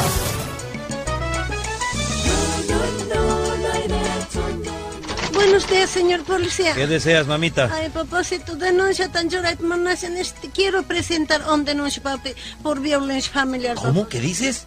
Háblame en castellano si quieres que te entienda. Las víctimas de violencia familiar merecen respeto. Toda persona tiene derecho a ser atendida en su idioma. Porque no hay derecho. Escucha, Carlos, otra vez el vecino pega a su esposa. Eso es asunto de ellos. No te metas. Pero... Ya sigue durmiendo nomás hoy. En el Perú, 6 de cada 10 mujeres han sufrido violencia física o psicológica por parte de sus parejas. Si tú eres víctima o testigo, no dudes en denunciarlo. Tus derechos no se tocan.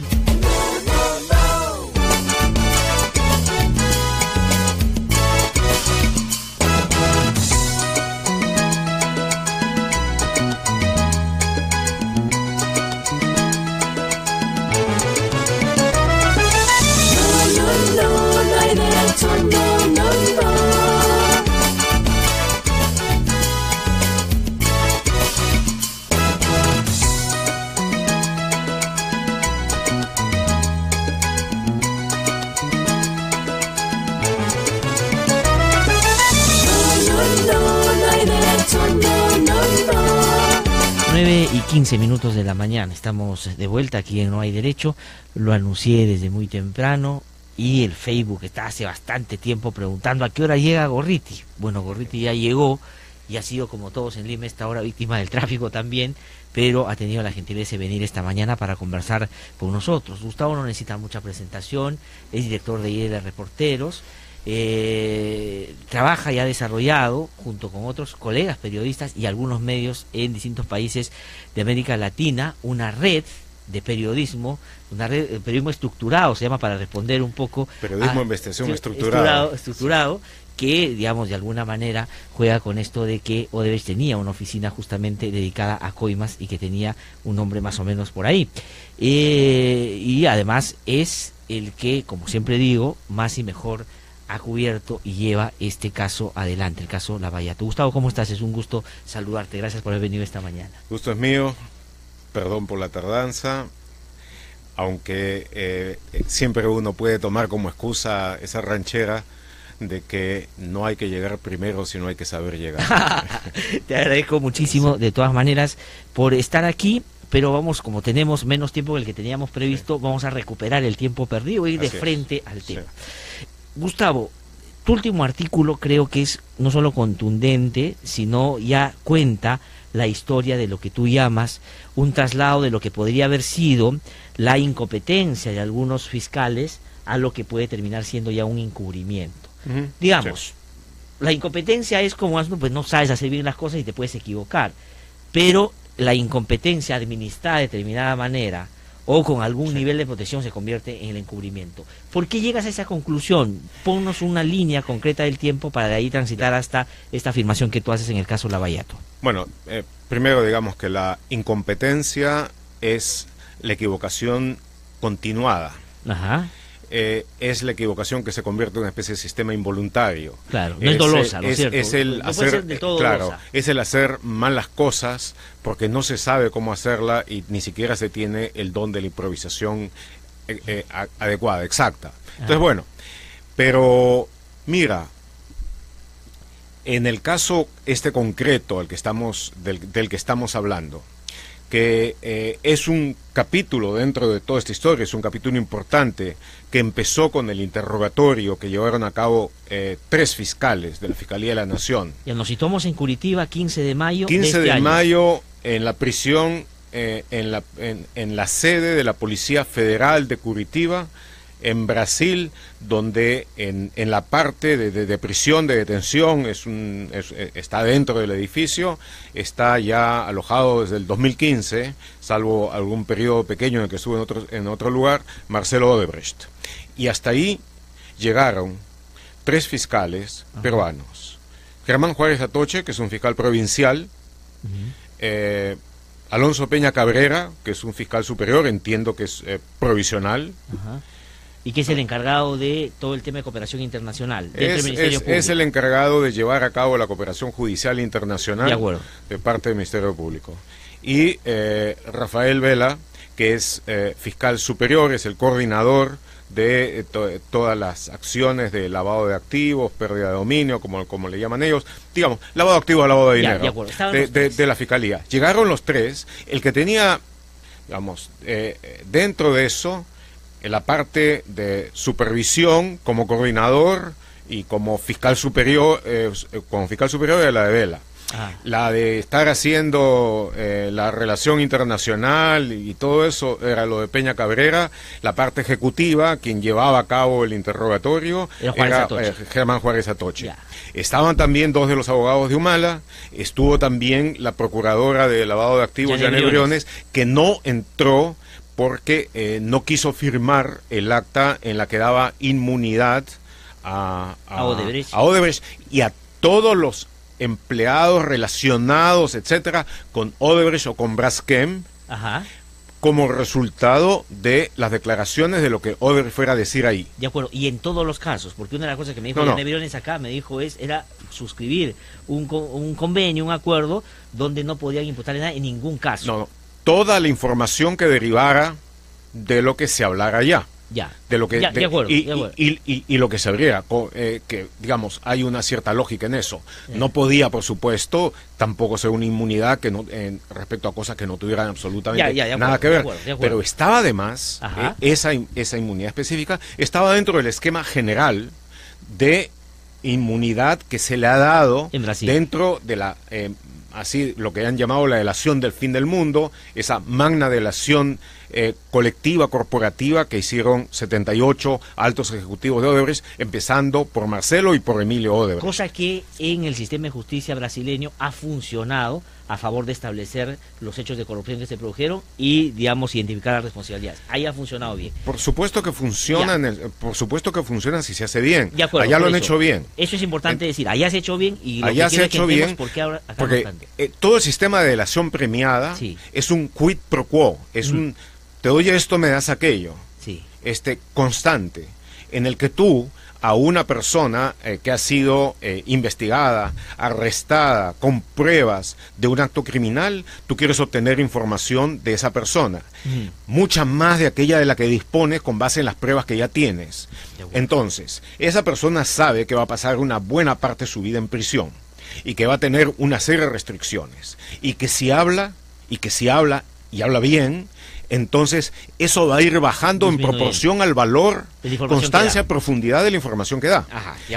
Eso es la cosa importante. Es una negociación que es muy prolija y que se va dando de acuerdo con la forma en que avanza el proceso. Y otra cosa. Y con niveles de corroboración, obviamente, por supuesto, den fe de lo que está diciendo es verdad. Y que además, sobre todo en investigaciones masivas como la que es Lavallato, es una cosa de que va cambiando, si tú quieres, para poner el término de los economistas, el mercado va cambiando de acuerdo con la oferta.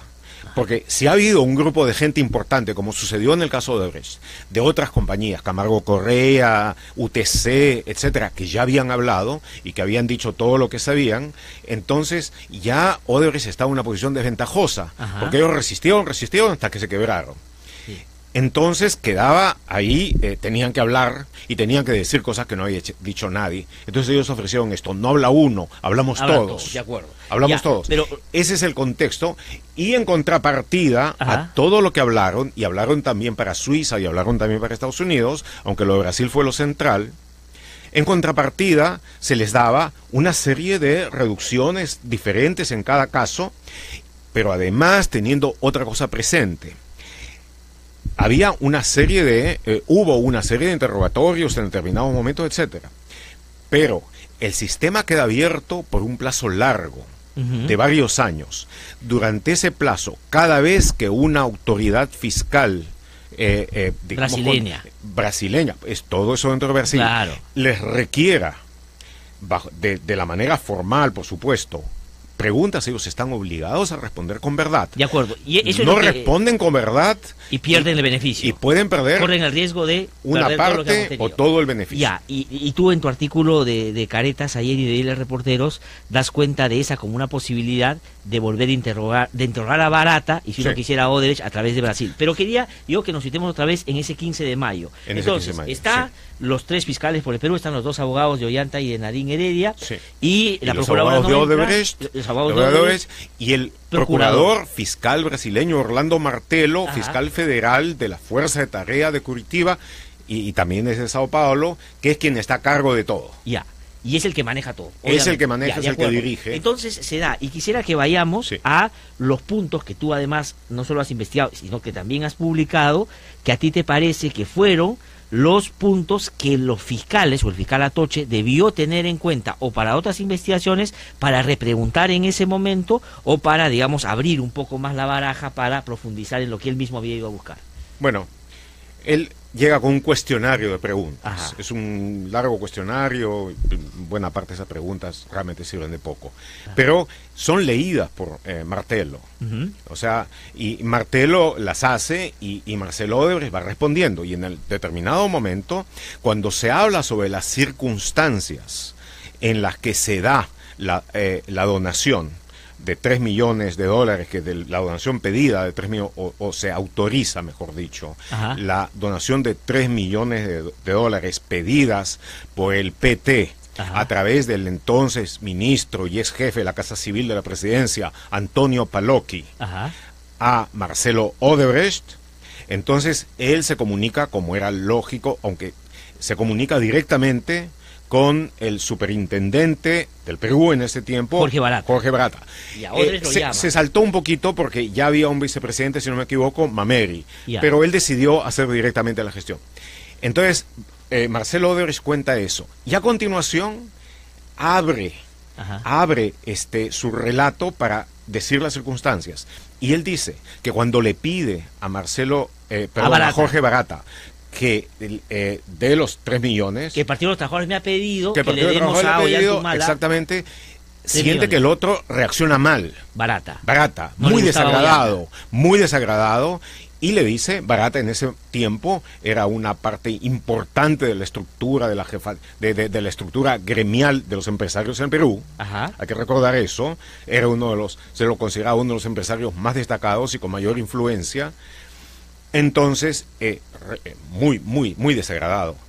Y deja claro de que entre los empresarios hay una cosa casi totalmente a favor de Keiko Fujimori. Estamos hablando de las elecciones de 2011, casi entre primera y segunda vuelta, según dice Odebrecht. O sea, Barata lo que dice es, ¿cómo vamos a ponerle a este si a este nadie lo quiere acá? No, nadie lo quiere. Un chavista está contra los empresarios, contra la inversión y todo eso. Y además me va a traer problemas con mis colegas si se enteran de que ha pasado esto. Así que yo le he puesto plata. Entonces, claro, Barata le dice, mira, esto no es algo que te concierne a ti, es un pedido que me ha hecho en Brasil, es de Brasil, viene a mi cuenta, tú dale, y no te preocupes, es mi cuenta. De acuerdo. Entonces,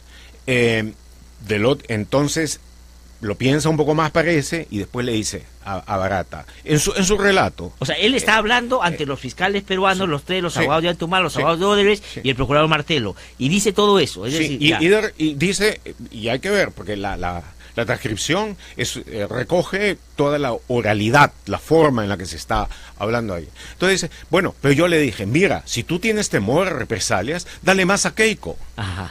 Dale más a Keiko. Claro, si te preocupa que vayan a decir que está colaborando con Ollanta, dale más a Keiko para que se tranquilice. Y lo recuerda y dice, y tanto así que yo después me hice una nota. Para tenerlo más presente y poderle volver a repetir, dale más a Keiko. No tengas problema. Y aparece, y esa es la nota que tú después que nosotros encontramos y publicamos. Ya, de acuerdo. O sea, que publicamos como lo que él le dijo en ese interrogatorio con la anotación que tú difundes. Pero recuerda, ya lo dijo él. Sí. O sea, lo que yo publiqué y conseguí sencillamente refrenda lo anterior. De acuerdo. Pero la información explícita está dada por Odebrecht respecto de algo que él hizo, él ordenó y se hizo una nota para sí mismo. Y con 3 fiscales peruanos al frente que escuchan todo eso. Están escuchando todo, están escuchando absolutamente todo. Y después él añade, mira, era claro, porque le preguntan, ¿desde cuándo? ¿Desde 2006? No, estoy casi seguro que antes no. Porque además cuando escuchaba a Barata tuve la certeza de que no solamente no había ninguna relación, sino que había una distancia, una reserva de eso. Me dijo, pero sí, con seguridad, porque además con seguridad nosotros hemos apoyado a los candidatos que tenían posibilidades y con seguridad hemos apoyado a Keiko, estoy seguro. Los detalles de eso los conoce Barata. Y también, y probablemente también al APRA de Alan García. Entonces lo dice claramente, lo repite alguna vez más, y sobre eso hay 0 repreguntas, excepto lo que aparentemente dice un abogado, porque ahí es identificado solo como interlocutor peruano, que dice a qué otros candidatos dieron. Y el fiscal Martelo, en lugar de decir, como parece que la fiscalía ha sostenido, no parece, ha sostenido, de que eso estaba fuera. Sí, claro. El fiscal Martelo, que está a cargo de todo, en lugar de decir, no, acá esa pregunta no es pertinente. Exactamente, no, dice, le pide que conteste a Marcelo. Señor, usted ya ha hablado de esto, ¿por qué no contesta más? Incluso Martelo antes ha dicho, vamos a hablar y si hay otras preguntas, yo tengo un cuestionario, vamos a ver qué les parece, yo doy el cuestionario y si después tienen algunas otras preguntas, las hacemos. Increíble, o sea, digamos, le pone a los fiscales, digamos, en el punto de penal la pelota para que pateen y el arquero está al otro lado. Ellos patean en sentido contrario. Entonces, la cosa es de que lo dijo con mucha claridad. Dijo con claridad lo de los 3 millones destinados y también dijo que sobre la forma de pago eso lo sabía Barata. Sobre lo otro, lo de Keiko y la probable contribución al APRA, lo dijo con la misma claridad. Entonces, y además dijo que lo anotó, cosa que después se comprobó con lo que tú encontraste. Y que lo anotó, que se comprobó, sobre eso no cabe la menor duda. Ahora, cuando llegan de Brasil, lo único que dicen, el usual comunicado medio atorrantón, así fue triunfo peruano, somos la primera fiscalía, los primeros fiscales fue de Brasil que han interrogado a Marcelo Odebrecht, etcétera, y un silencio completo sobre aquello en lo que se ha tratado.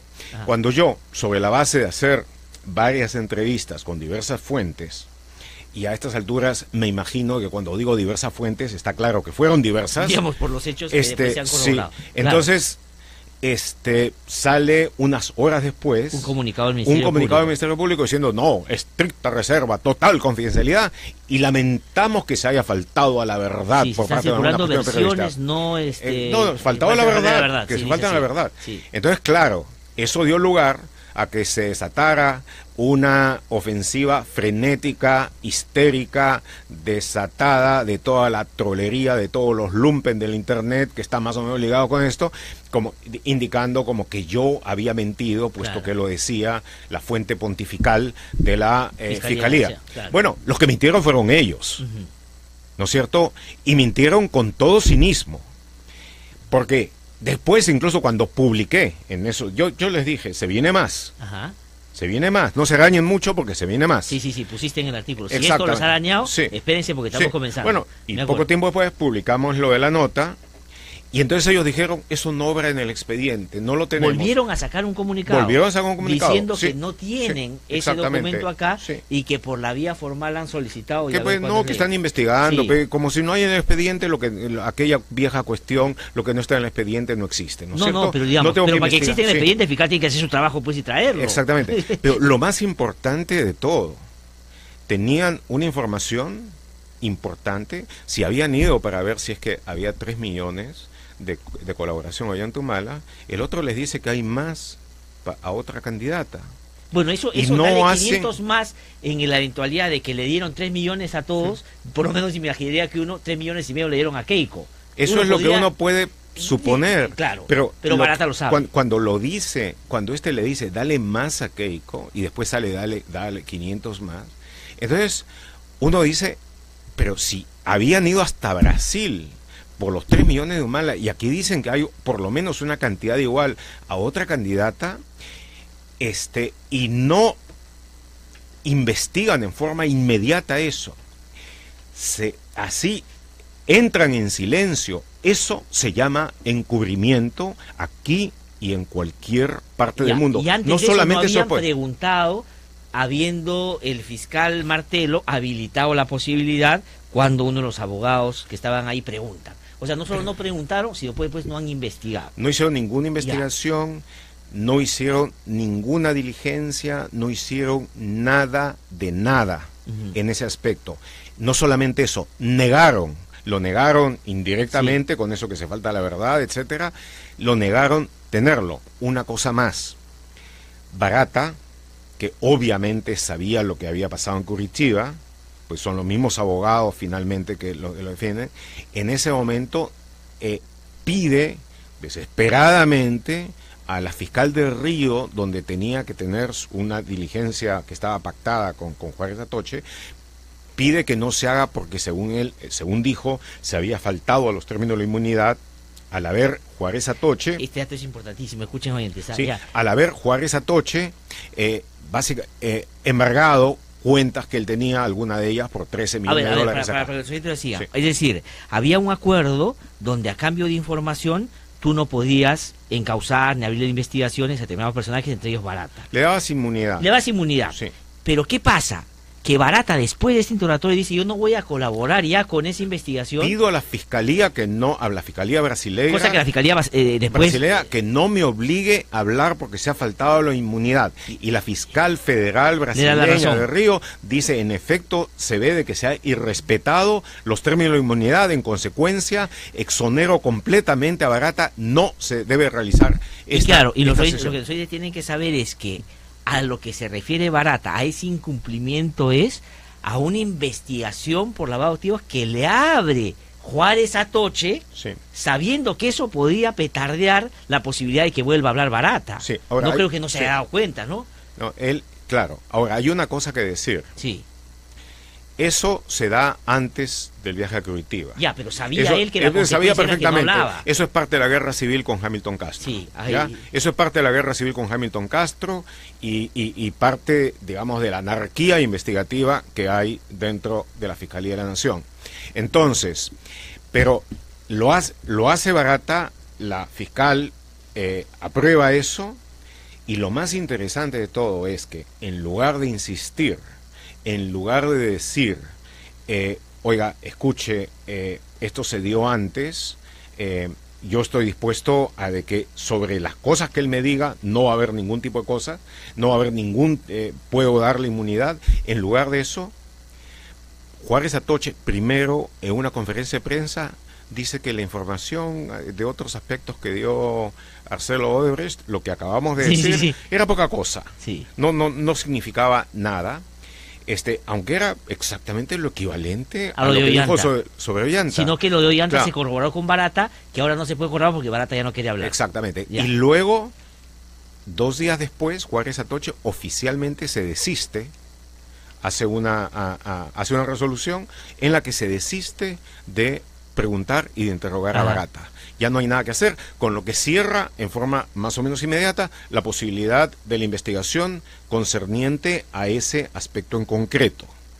Entonces, digamos, la consecuencia. Bueno, entonces, ¿qué se puede decir de eso? Realmente pregunto, ¿qué se puede decir de eso cuando hay de por medio también toda una serie de comunicados que intentan ayudar a ese propósito de mantener las cosas ocultas? De acuerdo, porque otra actitud y esa especie de fetichismo repetido una y otra vez de la necesidad de mantener las cosas en secreto y en confidencialidad, que es en forma totalmente opuesta a lo que se hizo en Brasil en su momento. ¿No es cierto? Sí. Donde casi toda la información que iba saliendo, excepto la que era secretísima por razones de seguridad, de que se estaba moviendo una parte delicada de la investigación en ese momento, inmediatamente se levantaba el Internet para que la gente supiera lo que se está haciendo y para que hubiera una participación intensa de la sociedad civil en el seguimiento de la investigación, lo que le dio la fuerza que le dio. Sí. Aquí, secreto, y ya todo ves, lo contrario. Y ya ves para lo que servía el secreto. No, pero además, efectivamente, porque una actitud distinta hubiera sido, después de que, imagínate, no quisieron hacer nada, pero que sale la información que tú publicas, sale la anotación de Marcelo Odebrecht, y lo correcto hubiera sido que en ese momento reaccionen y digan, obviamente, no lo hicimos en el tratatorio, pero hemos abierto no sé, pero no hicieron nada. Hasta ahora no han hecho nada que se conozca. No. Ahora en ese momento lo único que están haciendo es tratar de proteger su retaguardia. No lo hicimos de esta manera, lo estamos haciendo, todo es muy secreto. Y después ha venido la prisión preventiva de Humala y Nadine Heredia. Bueno, como parte, me parece, de todo un paquete de dar la sensación de que sí están luchando severamente contra la corrupción. Y creo que Ollanta y Nadine, ya a estas alturas es muy difícil sostener que no tuvieron vínculo y responsabilidad con lo que se les imputa, pero la prisión preventiva finalmente ha sido resultado también de eso que después ellos han dicho. ¿Cómo que nos dicen que no luchamos contra la corrupción si están presos los dos? Bueno, pero digo, utilizaron, en el caso de Ollanta, y a mi entender, en el caso de la prisión preventiva, clarísimamente exageraron las cosas, en forma tal que aunque parezca muy enérgico, pone en peligro la propia investigación a Ollanta Humala y a Nadine Heredia. Sí, pues. Si ellos tienen buenos abogados, están en condiciones de, mediante la prueba de la comisión de abuso de autoridad, tirar el caso abajo. Pero esa te da la impresión de que iban decididos a que Bueno, y siguen en eso, porque mira, Juárez Atoche se está yendo a Suiza porque va a interrogar a Ivosca Humala. Bueno. No, o sea, digamos, y que está bien que lo haga, pero claro, esa sensación de que por ahí avanzan con más intensidad, con más firmeza, cuando al otro lado se les ha pasado por las narices un elefante tremendo que no han querido ellos ver, es lo que habla de este trato diferenciado. No es que no hayan querido verlo. O lo vieron y lo dejaron pasar. Escogieron ocultarlo. Lo ocultaron. Esa es la cosa. Escogieron ocultarlo. Sí. Hoy día la República publica lo que está haciendo Hamilton Castro y parecería que es parte de esta guerra civil que tú dices internamente. Porque lo que dice la nota firmada por César Romero es que Hamilton Castro ha embargado 60 cuentas vinculadas al caso Lavallato en el Perú y en el exterior. Pero además dice que en el caso de su relación con los colaboradores no les han garantizado inmunidad, sino que después se verá qué concretamente van a darles a cambio de la información que han dado. Yo creo que dando un mensaje a Juárez Atoche diciendo nosotros no vamos a hacer lo que tú has hecho con Barata, me daría la impresión. No. En principio, todas las investigaciones que ha hecho Hamilton Castro hasta ahora, si no entiendo, provienen de información que les han dado los brasileños, que luego acá ha desarrollado con algunas diligencias, en fin. Pero digamos de que eso proviene de la colaboración que les han dado. Y la colaboración que ellos han dado ha sido sobre la base de la aceptación de las condiciones que se dio en Brasil para que ellos confiesen allá. ¿Y eso te parece mejor que lo que está haciendo Juárez Atoche, por ejemplo? En términos, digamos, ahí sí puede haber, porque algo de hay incompetencia también, yo creo, en lo de Hamilton Castro, pero aquí hay un manejo similar de encubrimiento, ¿o tú crees que está más centrado en el otro caso que hemos comentado? No, yo no he visto hasta este momento, recalco, hasta este momento no he visto algo que me haga suponer de que Hamilton Castro está protegiendo a determinada persona. Lo que te parece que no está actuando tan diligentemente como debería. No, y además no está abriendo líneas independientes de investigación y todo esto. Ahora, el manejo de la inmunidad acordada en Brasil es un tema delicado, porque está muy claro cuando uno examina lo que he podido examinar de las delaciones premiadas en Brasil, de que abren todo un conjunto de cosas muy interesantes a nivel peruano y latinoamericano, pero del otro lado son claramente insuficientes. Hay una gran diferencia entre el interrogatorio que se hace sobre cosas de Brasil, donde los procuradores brasileños están muy bien informados, y lo que se da respecto de las confesiones fuera de Brasil, donde lo que les queda es sentarse y escuchar, porque tienen la información de quien ha leído los periódicos, nada más que eso. Entonces es obvio de que hay que hacer muchos más interrogatorios, pero es necesario hacerlos, creo yo, dentro de los apremios de la ley brasileña.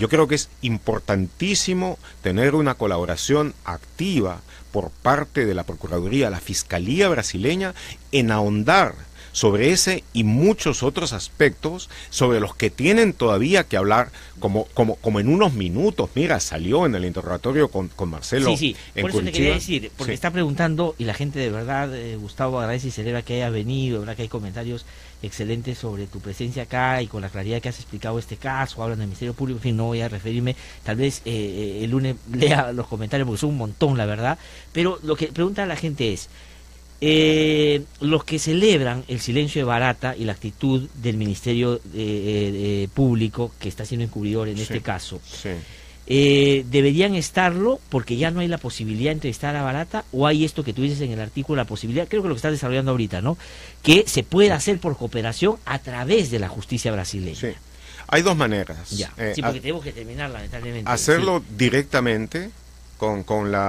hacerlo directamente acá, restablecer las relaciones con Barata a través de los abogados de Odebrecht y todo eso, y con Odebrecht las negociaciones son muy complicadas. Eso es toda una cosa adicional sobre lo que hay que hablar, sobre cómo se están llevando las negociaciones con Odebrecht y cómo no se están llevando con las otras compañías que tienen tanta responsabilidad como Odebrecht, pero que hasta este momento están excluidas de la investigación.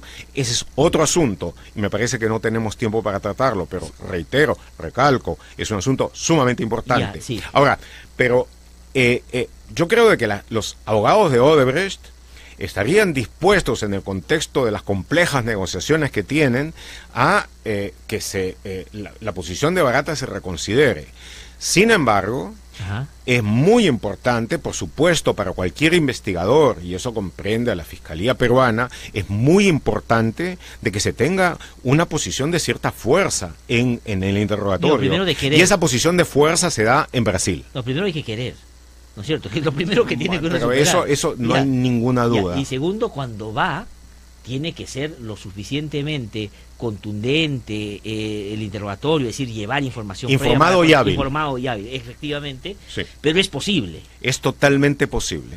Bueno, mira, pero hay una cosa más. Es totalmente posible hasta septiembre. En septiembre se va Rodrigo Janot de la Procuraduría General de la República y entra una sucesora sobre la que no se sabe mayor cosa, excepto de que no se lleva bien con Janot. Y de que hay quienes dicen, yo no lo he investigado, no lo sé, de que tendría una relación algo más cercana con el presidente Michel Temer, lo que sería muy mal. Fatal. Pero entonces, hay una cierta presión de tiempo para lograr algunas cosas. Hay fiscales en Brasil que están dispuestos a ayudar a la profundización a fondo de esto. Es el momento de hacerlo sobre todo lo que haya. Y no diría yo solamente en el caso de Odebrecht.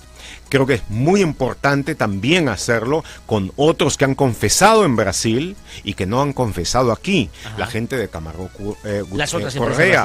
Sí. Bueno, Andrés entonces Gutiérrez. hay posibilidades. Entonces, no, hay muchas posibilidades. Que se las vaya a tomar acá, eso no estoy seguro. No, pero ahora con lo que has dicho, creo que ya más gente, hay mucha gente que va a estar mucho más atenta, y creo que lo que hay que hacer es ser exigente con el Ministerio Público, porque no basta salir y decir respaldo al fiscal, o no basta decir no pudimos interrogar porque no estaba dentro del pliego, sino realmente ponerse a trabajar para si es que, digamos, no están, como yo creo que están, y Gustavo lo dice, en esta actividad más encubridora. Gustavo, el tiempo se nos ha acabado lamentablemente. Habíamos, como sabes, previsto más tiempo, pero nos ha jugado mal la pasada. Pero lo que la gente pide, la hinchada pide, que puedas regresar en otro momento para seguir desarrollando esto, pero también quieren recoger tus opiniones, escuchar tus opiniones sobre otros temas políticos. Sí, así que te comprometo para otro día para venir y seguir conversando. Con mucho gusto y muchas gracias por la entrevista. Muchísimas gracias, Gustavo. Gustavo Gorriti, entonces, ha estado con nosotros. No tiempo para más.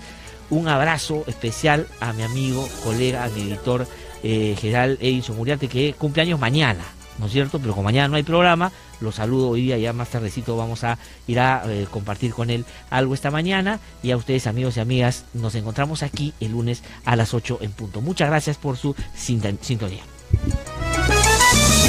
Este programa es presentado por Mediacorp.pe.